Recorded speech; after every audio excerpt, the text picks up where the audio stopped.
Hi, my name is Eric Reiko, and I have something I'd like to talk to you about this afternoon.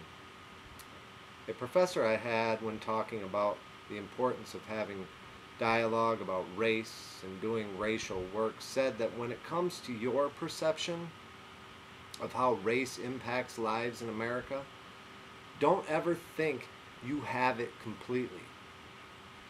Right when you think you have it completely is exactly when you don't have it at all, or something to that effect.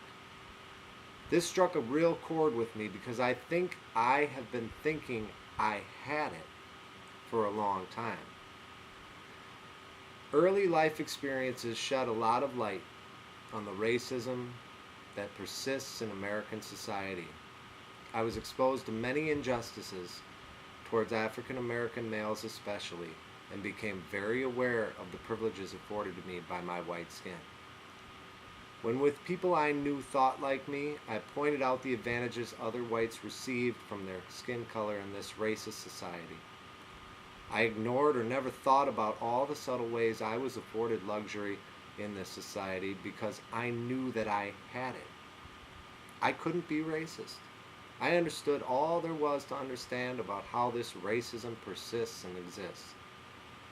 Just because I set myself apart in my mind means nothing to the rest of society. I am white and I have privilege. The rest of society looks at me and assumes nothing, just another white guy.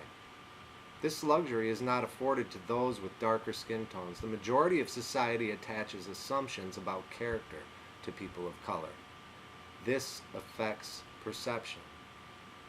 In order to keep a perspective more aligned to the truth, we need to engage with cultures other than our own, and further with people of those cultures who are not family or close personal friends, who for the most part agree with our thinking and share a similar perspective.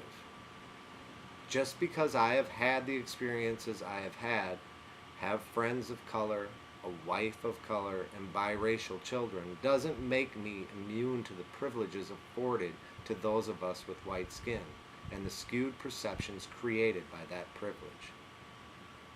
I hated the phrase, "I'm not racist, my best friend is black," forever. But I do that to an extent with a lot of things, justifying my perspective and claiming it as accurate because I feel I am more aware. To really stay aware, it is important to stay engaged in my community. I need to actively seek out opportunities to be helpful, to listen, to talk with people who don't necessarily think like me, that are from a different culture or race, who are not my close circle of friends. That, I feel, is the only way to start to understand the impacts of race in this country and begin to make change.